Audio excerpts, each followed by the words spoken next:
the 2 decades following the Second World War, the British aircraft industry flourished in a pageant of ingenuity and innovation. A brilliant new all-British achievement made headline news throughout the world. Aviation was Britain's largest industry, and for a few golden years it led the world. Britain's Comet jet airliner has again been breaking records. Whichever way you looked at it, there was no plane like it in the world. Britain had invented the jet engine and proven it in warplanes, but the new jet age was set to change passenger transport too. People couldn't understand how a jet aircraft actually worked. It was a sort of magic in a way. Things could happen. Britain could make it. We were going to reach for the sky. Tails up for Britain. Aircraft and the men who flew them were the stars of the age. Thousands flocked to witness the daring feats of pilots like Cat's Eyes Cunningham, wartime night fighter ace. We needed our heroes. God knows we needed our heroes. Sometimes the confidence was shaken by tragedy. But this was the age of the jet, when Britain ruled the skies. It was going to be the aeroplane that showed that we were still world players.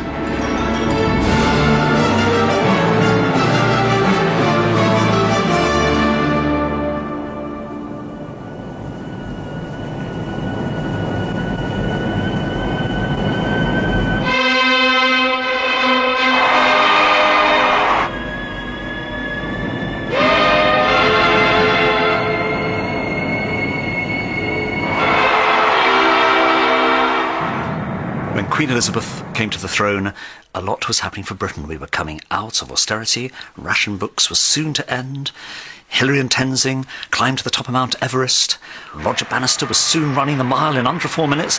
The tape is broken, and so is the record athletes have long been dreaming about. Look at that excitement, look at those achievements.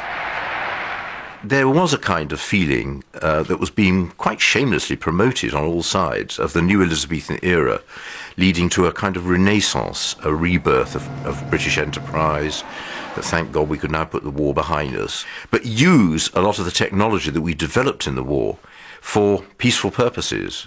Foremost among those technologies was a new generation of jets, powerful enough to turn these new Elizabethans into world leaders in civil aviation.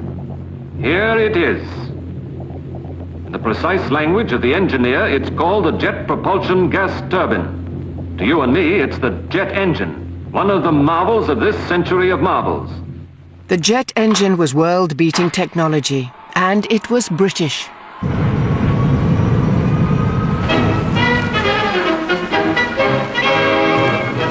To Farnborough for the world's greatest air show.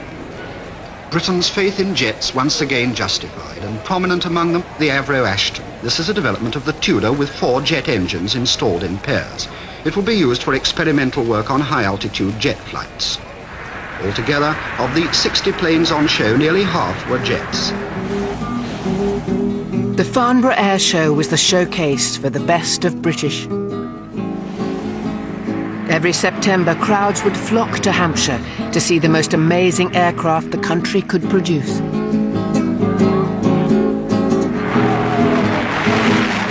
They were family days of picnics, charabancs and stiff necks. Going to the Farnborough Air Show as a child was a magical experience. You saw wonderful modern aircraft that felt so close you could reach out and touch them. They were doing aerobatics. They were nearly all demonstrated by test pilots who could make them do wonderful things. And to see this was so inspiring. I never, ever grew out of wanting to be a pilot. Gosh, she's wizard. It was the best British technology, and you had this wonderful meeting of all sections of British society. You saw the latest civil planes soaring around, performing near aerobatics right over your head. And as a child, that was just glorious stuff.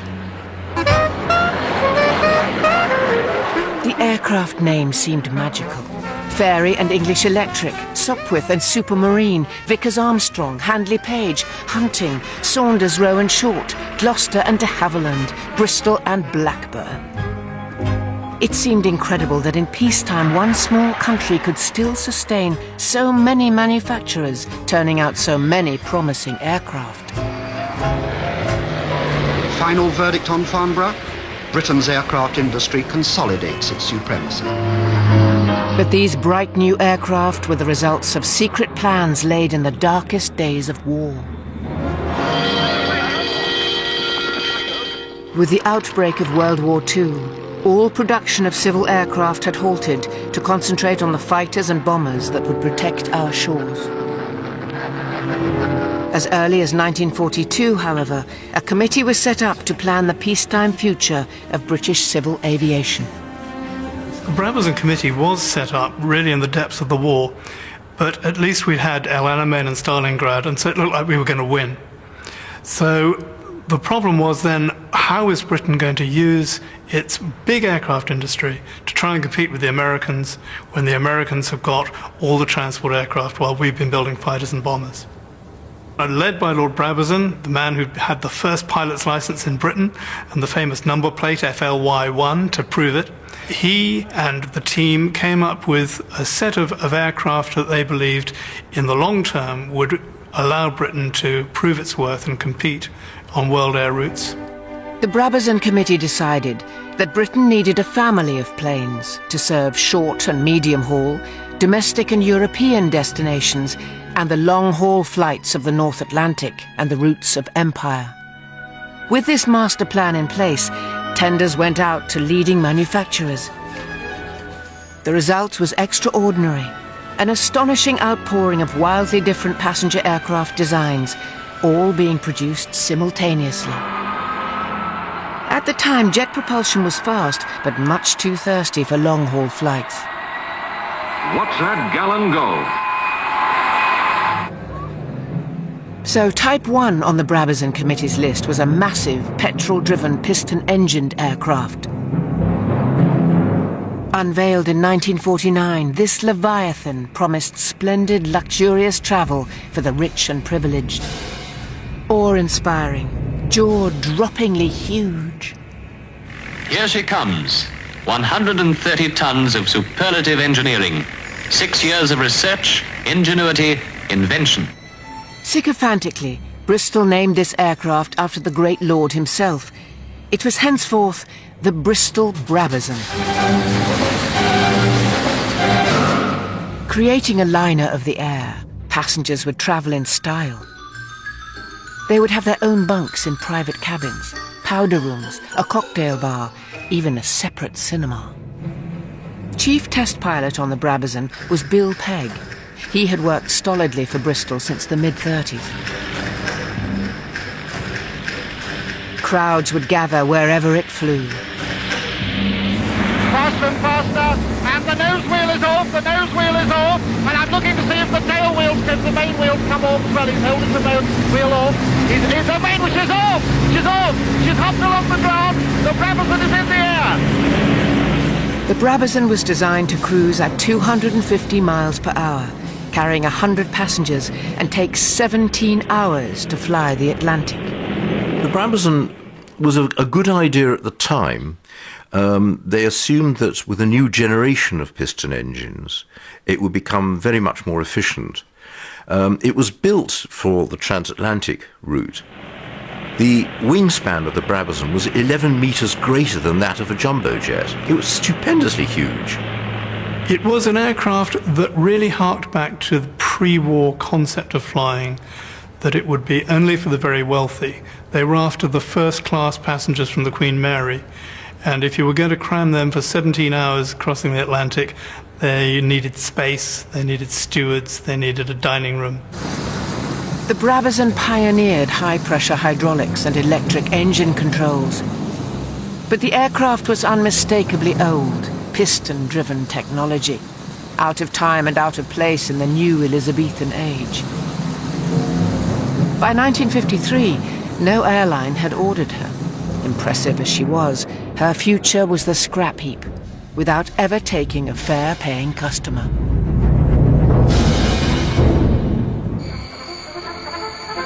A contemporary of the Brabazon, the Vickers Viscount, may have had propellers, but it was what lay behind them that made the difference, and that was the jet turbine. The aircraft was revolutionary because it introduced a new kind of engine, the turboprop engine, which is basically a jet engine with a propeller on the front. The major advantage with the turboprop engine, of course, is fuel economy. It was so much cheaper to run than a piston engine aircraft. The propeller turbine is not just a sort of stand-in for the pure jet. The air screw is still considered the most efficient medium for transforming power into thrust. The designer of the Vickers Viscount was the legendary, if somewhat tight-lipped, George Edwards. It was clear to us that as far back as 1945 that this was a great advance on anything that had gone before. An ordinary conventional engine vibrates because of the pistons jumping up and down inside it. So imagine what 14 pistons must do in just one engine, running at 25,000 piston movements a minute. The propeller turbine, on the other hand, has no up and down moving parts such as pistons or valves. And this is how it works. Air is drawn in at the front, compressed with a compressor, and pushed into the combustion chamber. There it's heated, and it rushes through the turbine. The turbine drives the compressor, and in turn a propeller. The exhaust provides jet propulsion, so that no power is wasted. So we designed an aeroplane to give us speed, range, economy, and 4-engine reliability. We built it, and we called it the Viscount. I named this aircraft Discovery. May God bless her and all who fly with her. Hip hip, hooray! The first aircraft had entered service in 1950, well ahead of schedule. The nursing mother of the Viscount was BEA, British European Airways. The Viscount was funded by them and tightly designed around their needs. But its performance and comfort proved enduringly popular with airlines and passengers all around the world. Nowadays, people have no idea, because they've never flown in a propeller-driven aircraft, how incredibly noisy and uncomfortable they are, bumpy, and constant vibration. Suddenly, with the Viscount, all that went. And they were flying higher because it was a pressurized cabin, above the weather, it was smooth, it was wonderful, and passengers just loved it. We're off! Isn't it super? This 50-seater medium-range airliner with a cruising speed of 312 miles an hour is powered by 4 turbo-propeller engines. She's here seen flying with 3 of them further. The Viscount is arguably the most successful British airliner ever built. Maybe not in numbers, but as far as success around the world. The American visitors were so impressed with the workmanship, economy and design that they signed a contract for 3 of the aircraft to the value of over £1 million. And what's more, they've taken an option on a further 37. The Viscount will be the first British airliner on a scheduled service in America. As Americans did not have a turboprop of their own, the Viscount was the ideal aircraft to take on the all-important US market. Not only did Capital Airlines fly the Viscount, but they also admired its virtues in that warming, homespun way that only Americans can fake. Yes, it's a new standard of service, the Capital Airlines Viscount. You know, you've been riding the cockpit of airplanes as long as I have. The real thrill to see a plane like the Viscount come along. It's tops with the pilots. Capital Airlines is proud of over a quarter of a century of serving air-minded America. And we're extremely proud to be the first carrier in the United States to introduce the Viscount with its 4 engines. The Viscount also proved its worth in the harshest conditions. Captain Ron MacDonald was a pilot for Trans-Canada Air. Most of my flying was in the Maritimes, which we call in Canada, which is New Brunswick, Nova Scotia and Newfoundland. The weather, of course, was quite atrocious at times in the Maritimes, but the Viscount was an extremely stable aircraft to make an instrument approach on, so that you could get her down in 200-foot ceilings in heavy rain or snow, and it was an excellent airplane for the environment that we had to use it in. We had become the top airline in North America using the best equipment that was available. The Viscount, with its Rolls-Royce Dart engines, was an instant hit with the passengers. Smooth enough not to shake the Babycham, quiet enough to have a conversation, and with windows large enough to watch the world go by. This is for the out. Let me see. Don't jump about. You can see quite plainly the window's bigger than you are. By the end of its production, over 450 Viscounts would fly worldwide for 80 airlines. A great British plane. But the key thing about it was it did what it was supposed to do, which was fly a fairly large number of passengers, fairly economically, because it was a turboprop rather than a pure jet, from Stuttgart to London or from Arizona to Nebraska or whatever, which is why the plane sold in America. The Americans didn't have a plane which could do that job. The Viscount was a short-haul aircraft. On the long-haul, transatlantic passenger routes, it was the Americans who still dominated. They used mass-production, piston-driven aircraft that were modelled on World War II technology. Their Constellation was developed from a wartime military transport, while the Superfortress bomber became the Boeing Stratocruiser. The Stratocruiser could carry 55 passengers and had, as a feature, a spiral staircase down to a cocktail bar. In the 50s, even Britain's intercontinental airline BOAC, the British Overseas Airways Corporation, flew Uncle Sam's planes. But American technology was old technology, noisy, 40s technology. Britain had the jet. And with our next big jet-powered aircraft of the 50s, it looked as if we would land the killer blow. Britain's aircraft industry may have a winner in the Comet. I quote the sober view of aviation critics. The de Havilland Company have produced this four-engine jet airliner, the first in the world, largely from experiments carried out on the little 108. Their pilots are the famous war ace Cunningham and Johnny Wilson. Cunningham talks to Sir Frank Whittle on the left, the inventor of the jet. No airliner came close to the Comet's beauty or speed, the distinctive whistle of its ghost engines thrilling the crowd wherever it went. It was a jetliner that could travel twice as high and twice as fast as anything else. Smooth and high above the weather, it was a transport of delight, and at least 5 years ahead of anything proposed by our rivals. It was the shape of things to come. Suddenly, out of very often things which are little more than sheds and garages and some fairly run-down buildings, people have conceived the future, a completely new way of flying and a completely new way of looking at airplanes. What struck me about it was you looked at this magnificent silver aircraft and you looked at the surroundings of the silver aircraft, which are chaps in cloth caps, ancient movie cameras trying to film this plane. In the middle of it is something which is utterly timeless. To make the vision reality, de Havilland needed sales in volume. And that meant getting the backing of the state-funded British Overseas Airways Corporation. Only they could guarantee the Comet's success. There were plenty of reasons for caution. For one thing, air routes all over the world were only equipped to handle aeroplanes traveling about half the speed and half the height of the Comet. Of course there were plenty of reasons for caution. But get sufficient numbers of the new aircraft into service quickly, and Britain might, at one stroke, find herself years ahead of her competitors. Order them now. The Comet was stunning when it first emerged.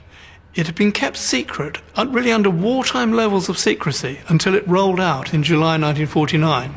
And then, of course, it caused a sensation. It was so new, so sleek, so silver, so beautiful. The Comet, with its signature square windows and rakishly swept wings, shrank the globe. The first four-jet airliner, Britain's already famous Comet, made worldwide news by its astonishing flight to North Africa and back. This wonderful machine's total time in the air for the distance of just under 3,000 miles was a mere 6 hours, 38 minutes.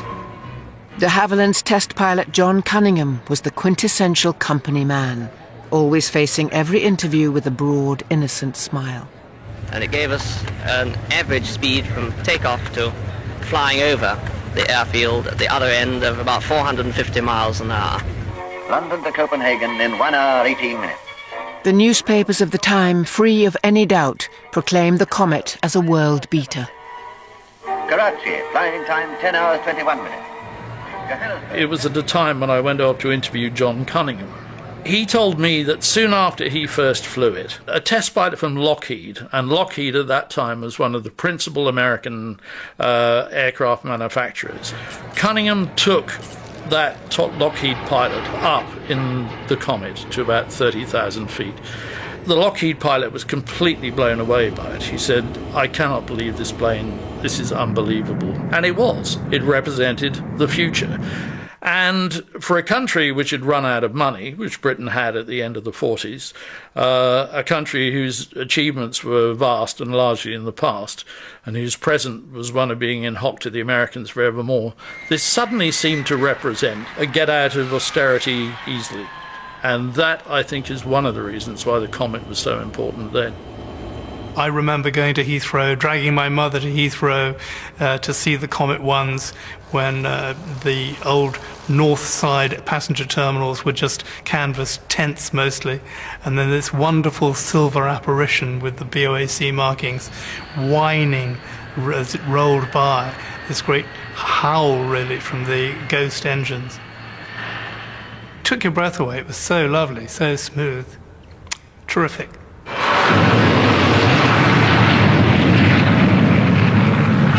Sir Miles Thomas, chairman of BOAC, greeted the Queen and the Duke of Edinburgh at London's British Industries Fair.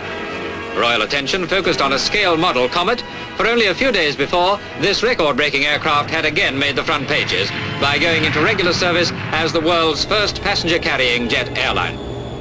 The Comet's first scheduled service was the airmail run, down to Rome and on to Africa and the dominions of the Empire, to set down finally in Johannesburg. We shall be arriving at Champino Airport, Rome, in about 5 minutes. There will be an airport official to meet you and take you to the restaurant where you'll be served with afternoon tea. In London operations room, news of the Comet's landing was flashed from Rome. What time did you arrive there in Rome? 15:33. 15:33, 1 minute late. Will you be good enough to mark that, please? Yes, certainly. As we approached Entebbe, we saw Lake Victoria beneath us, a 200-mile stretch of shimmering water right at the end of the runway. Before we reached Livingston, Captain Marsden came in to see how we were getting along. Maybe a bit turbulent. I don't guarantee it every time, you know. Try.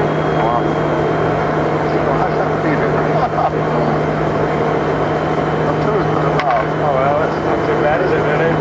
Just showed its all bearing skills at this height, isn't it?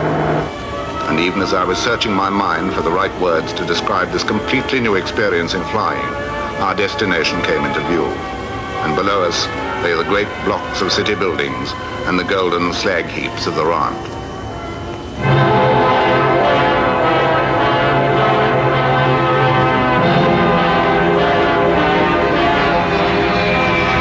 The roots of empire were still vital. Yes, the writing was on the wall. It was clearly going to be axed slowly or quickly. Nobody quite knew then. I mean, India had already gone in 47. But we had large areas of the planet to control and military to get out there and to service and civil servants and all the rest of it. So right to the Far East, right down to the southern tip of Africa, we had to preserve air routes. Orders started to pour in from Air France, Air India, Japan, Venezuela and Brazil, and even from the United States. But then curious accidents started to happen that had not featured during Cunningham's testing. This is the Comet that belly landed on Rome's Ciampino airfield at its takeoff. Not one of the 36 passengers or crew of 6 was hurt, a fact that reflects great credit on the jet airliner as well as on the coolness and skill of its pilot. The design of the Comet's wings appeared vulnerable to stalling on takeoff, a problem known as over-rotation. The pilots could actually raise the nose of the aircraft too high on takeoff, which disturbed the airflow into the engine. It dropped its efficiency. It also disturbed the airflow over the wings, and that killed the lift. Conversely, if you didn't rotate enough, you just never took off at all. You just remained in ground effect. So it was very tricky. John Cunningham, who was one of the finest test pilots in the world, he knew the airplane so well that he never got himself into an over-rotate position. But on a dark, rainy night, which airline pilots work in, test pilots very rarely do, the situation is quite different. The first accident seemed like straightforward pilot error. But then one of Ron McDonald's Canadian friends, Captain Charles Pentland, crashed on takeoff in Karachi, killing all on board. Everybody thought that, you know, Charlie was the one man that would never get himself into this situation. Unfortunately, over-rotation occurred and the aircraft never left the ground. It just went off the runway and blew up and killed everybody. So it was partly maybe the instrumentation didn't give you the degrees of pitch that you required, which we had on later aircraft. The real problem with the Comet was that, being a jet aircraft, it was much less forgiving than propeller-driven aircraft, mostly because you don't have the slipstream going back over the control surfaces until it's already reached quite a fast speed. The problem is that all the people who flew it and all the people who maintain it were still thinking vaguely of the propeller era. They didn't realize that the jet era was something totally different. While de Havilland set about addressing the problems of the Comet, their competitors, Bristol, had come up with an aircraft to challenge the Americans on the transatlantic routes. Bristol needed fuel efficiency, so they chose the turboprop. This new aircraft they called the Britannia. The age of the Second Elizabeth, bringing with it draftsmanship that leads the designs of the world. The Bristol Britannia was actually a rather beautiful-looking plane.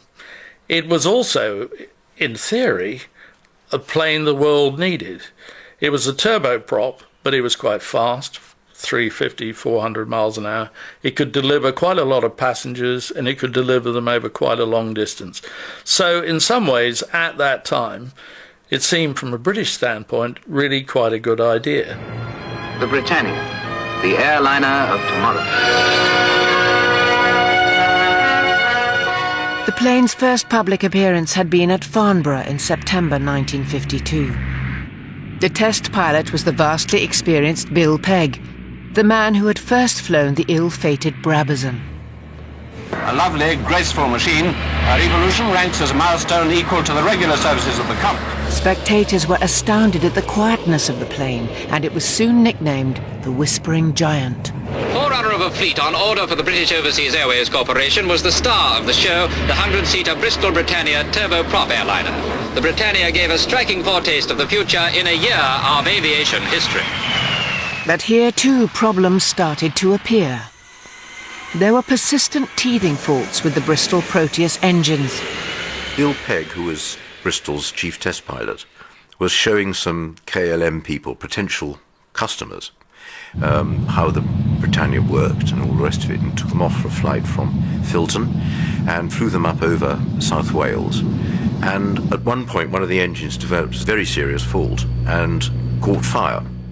Eventually, the entire wing was in flames, and knowing that there were 2,000 gallons of fuel in it, Bill Pegg was a little alarmed about this, and I think the KLM people were too. Obviously, you couldn't do a crash landing there in the mountains of Wales. My father was sitting in the back with one of the KLM personnel. The other one was in the right-hand seat with Pegg in the left-hand seat. I would rather not refer to as a terrible crash in the River Severn of the Britannia in February 1954. It in fact was a controlled force landing after an engine fire developed in number 3. And the fire had been raging for about 20 minutes, and they were quietly working out how long the structural integrity and the systems would continue to operate on the starboard wing. What they were frightened of course, was that the fire would be so intense, because it was fanned by the slipstream, that it would actually start melting the main spar, at which point, of course, the whole wing folds up. The whole lot of them would die. So he had to get to the ground as quickly as possible. And over the Severn, could see in the estuary that the tide was out.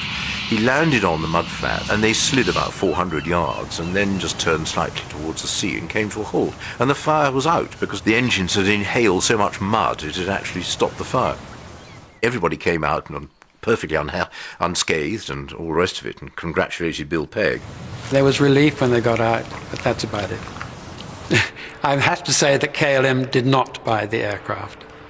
Meanwhile, for the Comet, the world's only jetliner, things had gone from bad to much worse. This is the tragic scene of the Comet disaster near Calcutta. Wreckage of the aircraft smashed almost beyond recognition. At the time of this terrible accident, the aircraft carried 37 passengers and a crew of 6. All lost their lives. The reputation of the world's most celebrated aircraft now hung in the balance. Now, there's a curious tone in the British press at this time. You'll find people... It almost seems to come over that it's your patriotic duty to fly in a Comet, and there are articles in which they suggest the plane may be sabotaged. Within 6 weeks, with typical British aplomb, 2 plucky royals were dispatched to Rhodesia on, of course, a Comet. The Queen and the Duke of Edinburgh were at London Airport only a few hours after their return from Scotland to see Queen Elizabeth the Queen Mother and Princess Margaret off on their flight to southern Rhodesia. And then tragedy struck on a grand scale. In January 1954 and then again in April, 2 comets fell from the skies into the Mediterranean, killing all crew and passengers.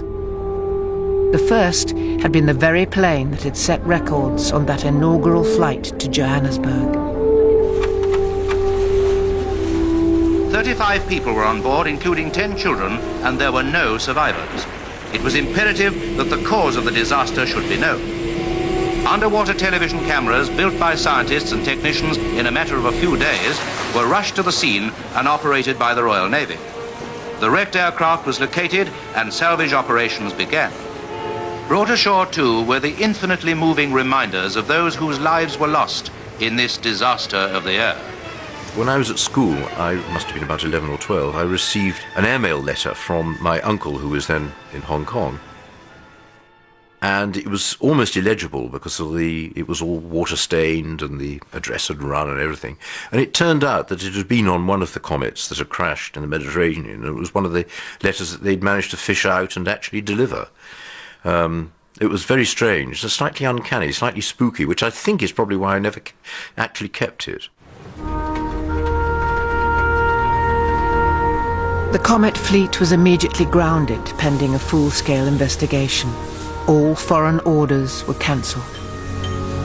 Barely a year after the fanfares, it seemed as if the last post had sounded for the Comet.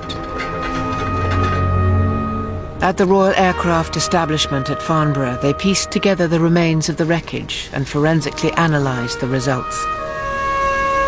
This was the most painstaking and thorough safety examination in British aviation history.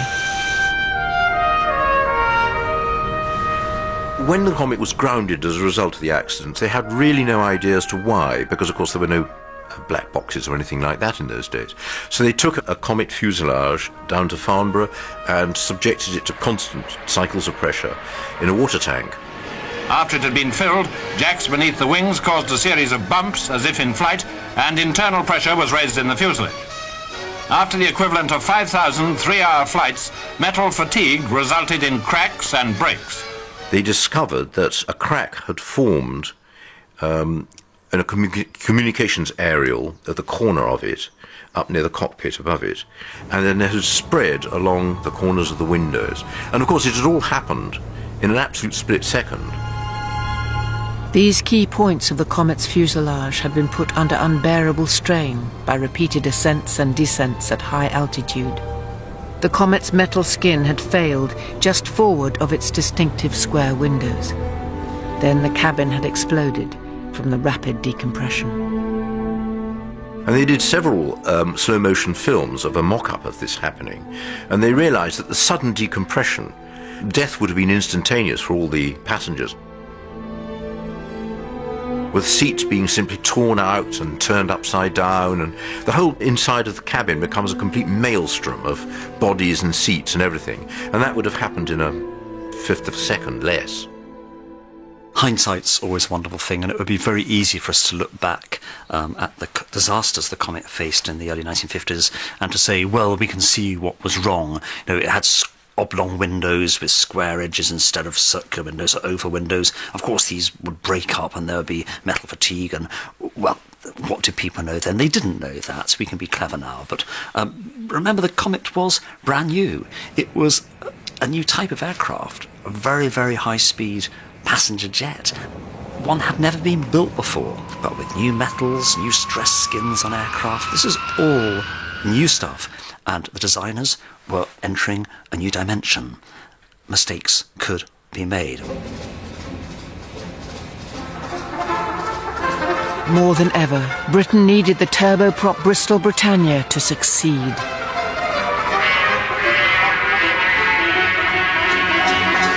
But engine icing problems and the new, more rigorous Air Ministry safety testing pushed the plane further and further behind schedule. This is called a drop test. The wheel is spun up and the whole assembly is then forced to the ground.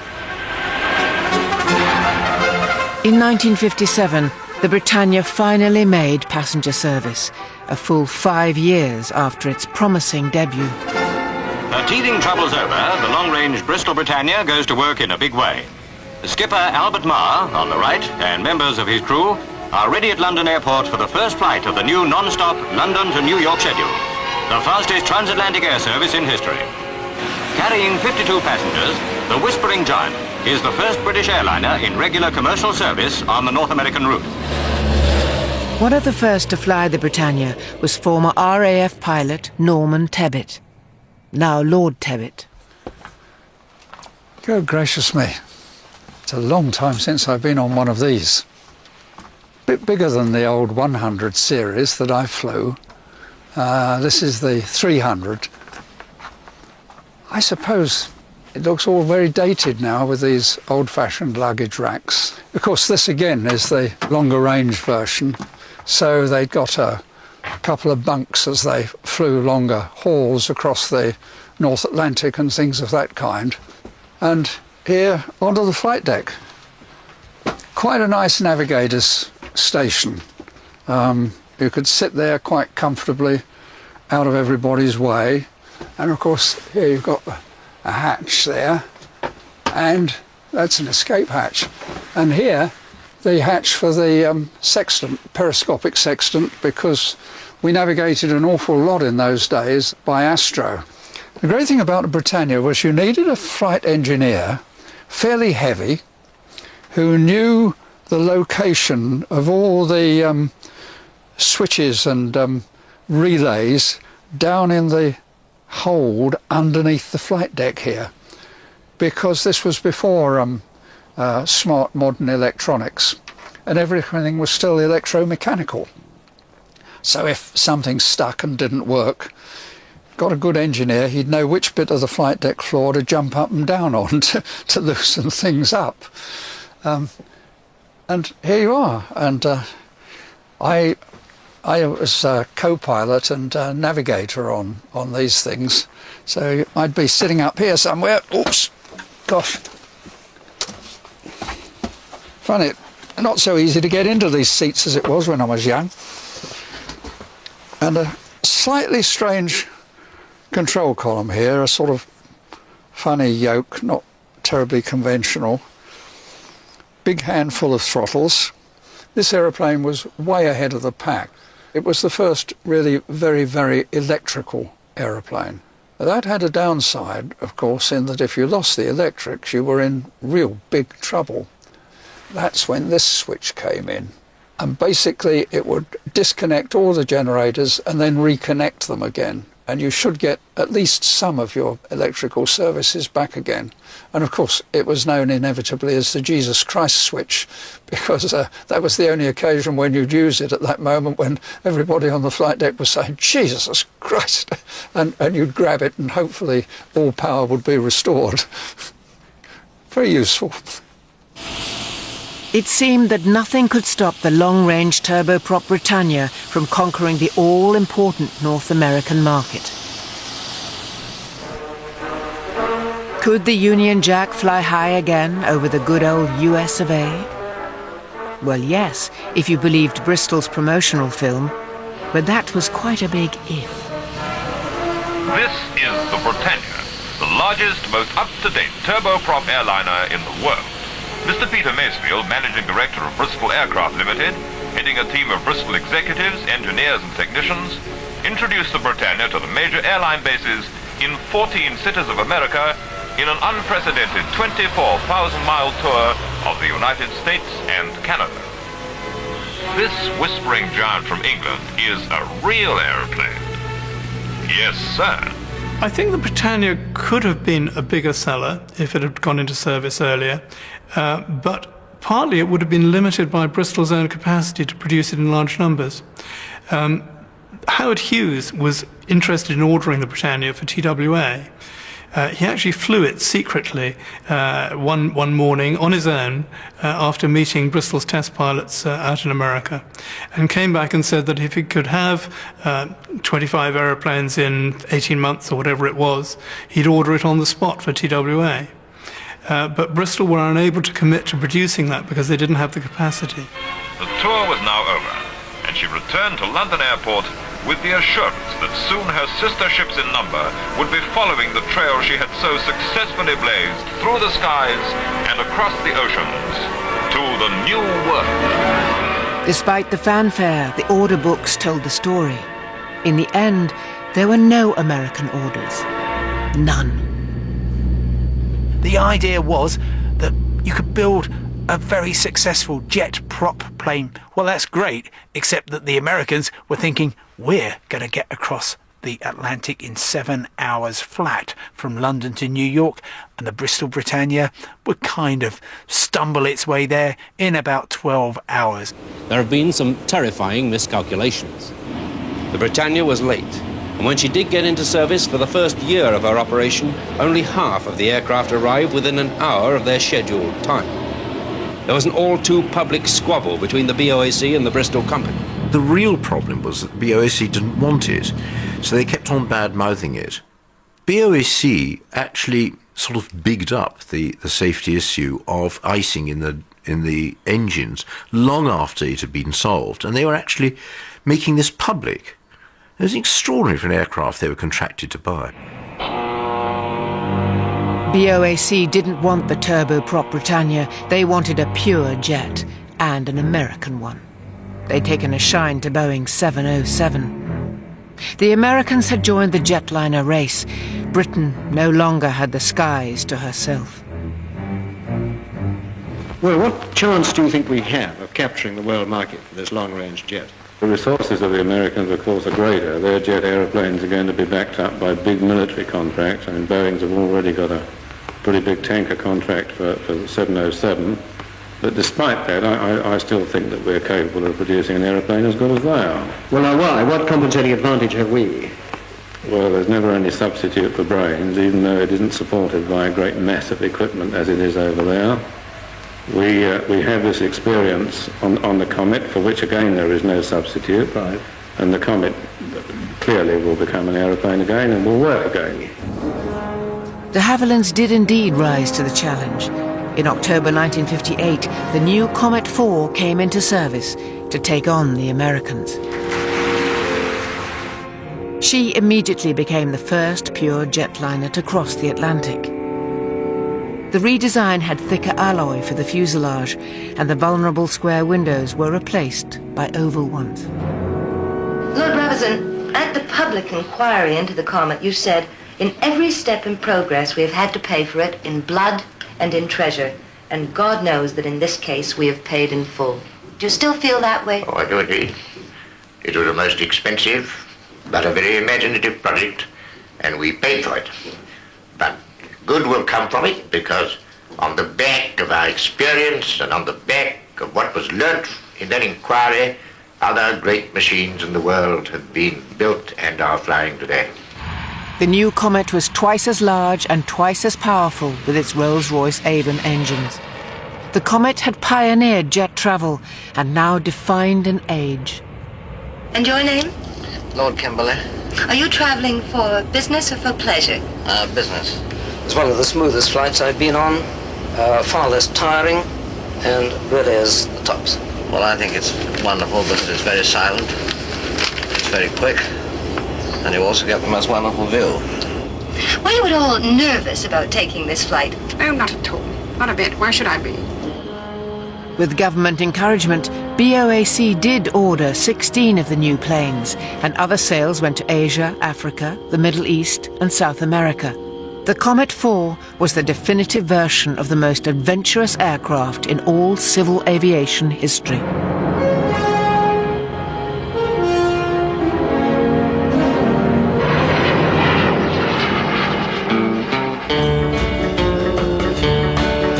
As the late summers of the 50s came to an end, Britain's love affair with aircraft continued under Hampshire skies.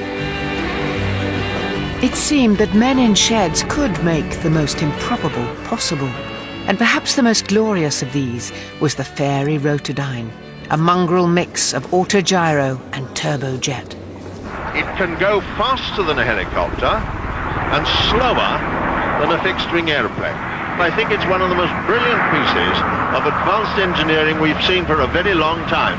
It is a new way of flying. Brilliant idea, and it was well engineered. What they hadn't taken into account was the atrocious noise, the jets on the tips of the rotor.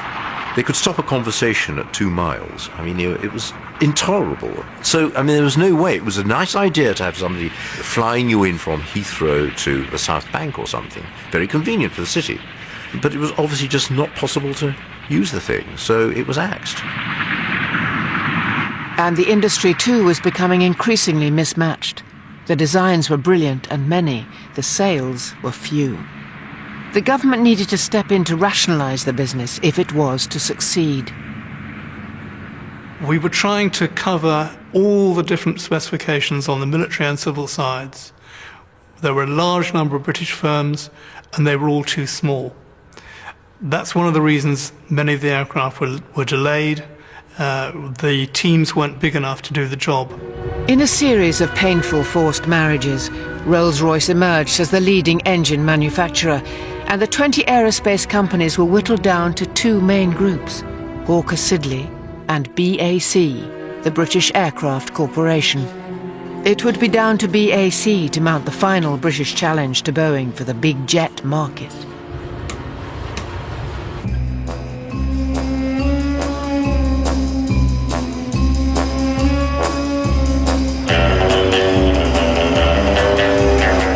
In 1962, a new British star took to the air, polished, refined, with a license to thrill. It was Britain's final riposte to the brash Americans. It was powerful, Savile Row suited. The name was VC-10. The VC-10 was a magnificent aircraft. There should be no question about that. It looks absolutely superb, whether you see it on film or in the tin. It's a delight. It's a piece of aviation sculpture. There's something thrilling in the way it took off like a jet fighter rather than a lumbering Airbus of today. VC-10, romance in the sky, adventure, boy's own, Dander, the Eagle, all those things, utterly thrilling. The VC-10 does do a very different job to the Boeing. It's been designed to operate out of the short airfields with high temperature conditions, which are so important to large airlines like BOAC on the Commonwealth routes. Why was it necessary to come into this market at all? Well, the big jet market is a great part of the airline scene, and I think if we are to preserve the aircraft industry, which is a great national asset, it exports perhaps £150 million a year, we need to develop an aircraft like the VC-10. The last of the all-British great jets has to be the VC-10, and this was a final riposte to the Americans. They brought us the 707, which for decades was going to dominate aviation. We hit back with a plane which was much more sophisticated in its design. Well, the VC-10 looked wonderful. It had its engines at the back, so the cabin was supremely quiet. It was fast. In fact, I think it's still a world record holder for a subsonic airliner flight. So it was quick, it was comfortable, and it could go almost anywhere. It's astonishing that 50 years later, only Concorde has crossed the Atlantic faster than our last great passenger jet. I do this trip from Nairobi to London every year, and this is by far the most quiet and most comfortable one I can remember. The VC-10 was deeply loved by passengers, and that was a great selling point. It's very seldom you get people coming off aircraft saying what a wonderful aircraft that was, but they really did on the VC-10. People would actually ask to fly on it and would postpone their flights if they couldn't. I think it's an extremely comfortable plane, very smooth, very quiet. The seating is most comfortable and plenty of legroom. It seems to travel so serenely. When you hit turbulence, it doesn't ride turbulence like other airliners. It has a very, very stiff wing, so it doesn't juggle you about like the average aircraft. And of course, the one major advantage the aeroplane always had and made it so successful was the fact that the engines were on the tail. So of course, consequently, it's a very quiet interior. Also, for a nervous person who doesn't really like flying, the aircraft could take off 2/3 quicker than a 707. So consequently, you're 1,000 feet above the runway where the 707 was still sitting on it. The VC-10 was sold on its passenger experience, and part of this was down to the cabin crew. They also preferred the aircraft to the 707. When you compared it to the 707, which I also went on for a short period, it was the most amazing aircraft, the VC-10, because it was neat, it was small, it was very fast, and it was only 144 passengers, but it was the latest jet plane, you know, that everyone was quite excited to fly in. The 707 was much noisier, and also the landing was... Well, I always think it was controlled crash all the time. Bang, bang, bang down the runway. Whereas the VC-10 was very smooth. It glided off and it glided down. It was very smooth. I think the passengers prefer the VC-10. The hostesses may have loved the aircraft, but were not always so keen on the designer uniforms. Paper dresses were on this route. I'm sure it's New York down to the Caribbean. Yeah. And you were issued with this paper dress. So in New York, even if it was snowing, you trot onto the aircraft, we had these big raincoats, big sort of military raincoats. But when you took the raincoat off, you were wearing this paper dress. They're more or less all the same size, and they did up with string at the back. So if you only had any bust, they just stuck straight out in front. And they had to be, I think, 2 or 3 inches above the knee you were supposed to wear them. We were actually issued with tights. And of course, all the boys used to get the scissors out and try and cut them shorter and shorter. Green plastic shoes with plastic jewels on and a flower in your hair. Hideous. Horrendous. Hideous. And there's a row of 3 VC-10s, and you don't know which one you were on. So you trot up the steps and say, "Are you going down the Caribbean?" All shy and flustered, and then they say, "Why?" And you go like this because your paper dress. No, it's not that one, dear. It's that one.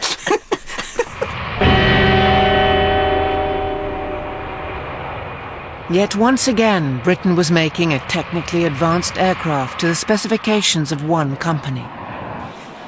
A company, BOAC, that was often referred to as the Boeing-only Aircraft Corporation. Such was its addiction to buying the Seattle jets. No British aircraft could succeed without the backing of the state airlines, and relying on that could be a pact with the devil. The BBC's Money programme interviewed Britain's own Dr. No, the chairman of BOAC. He damned the VC-10 with faint praise. It's a lovely aeroplane to fly. I've flown it myself. I think it has one little drawback, and that is that you have to get an awful lot of extra people in it before it makes money. It's a really sad story that BOAC, who specified the aeroplane, turned against it when they realized that the 707 was actually more economical to fly. The reason it was more economical to fly was because the 707 had been built for very long runways.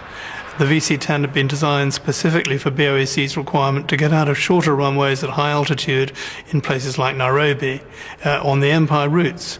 So it had a bigger wing with high lift devices and the tail-mounted engines. This made it heavier and therefore burned a bit more fuel.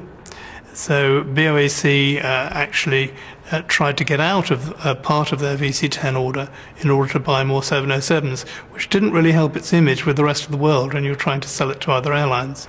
The airline corporations were more or less strong-armed into buying British. They had probably an excessive influence on the design of the aircraft because they were tailored for BOAC's needs, BA's needs, without looking at the wider world as a market. So the aircraft were too closely tailored, and then, inevitably, minds changed, commerce developed, and the airlines didn't then really quite want what they'd said they wanted. And in the end, airlines tend to go for operating costs and reliability rather than the last bit of perfection. The American 707 went on to sell over 1,000. The British VC-10, a mere 54. A proud line of all British big jets to challenge the Americans had come to an end. And in 1966, the final sad twist. The Farnborough Air Show, so long the best of British, went international. For the first time, foreign aircraft are on show at Farnborough. Bristol Siddeley powers 4 of them, an Orpheus engine in the Fiat Transonic jet trainer in Air Force service with Italy and Germany. The hard truth was that there were simply not enough British planes to fill our top show. Rolls-Royce is sponsoring 3 overseas aircraft. The Fokker Friendship with 2 Rolls Dart turboprops is an airliner from Holland. A wonderful creative age was drawing to a close.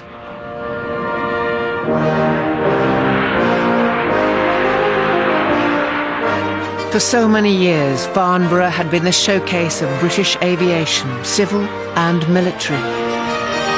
The skies were full of the fastest and highest, the most menacing and the most adventurous. There was a great deal of very good design in Britain at that time, but in the end, we just simply didn't have the capacity, the people, the finances to do all the things that we were trying to do. Perhaps we were trying to do too many things and not really carry forward enough of them. It was so nearly a bloody great era, but it was screwed up by lousy management, hideously missed political decisions, and also bad specification on the part of the airlines.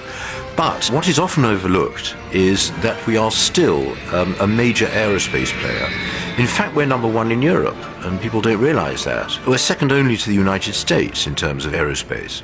But, there's some wonderful aircraft. The Comet. It should have been the greatest thing ever.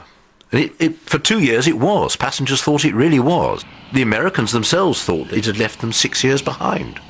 Very sad. But, wow, there was some great aircraft.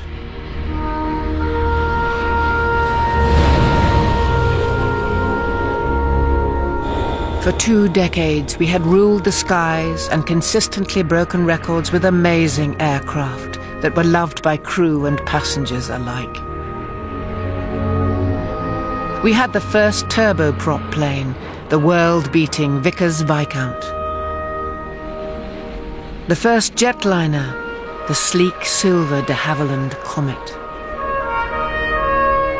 And the VC-10, powerful and athletic, and still an Atlantic record holder. In that golden age of invention and confidence, Britain had created magnificent planes, aircraft that changed the way that the world would fly forever.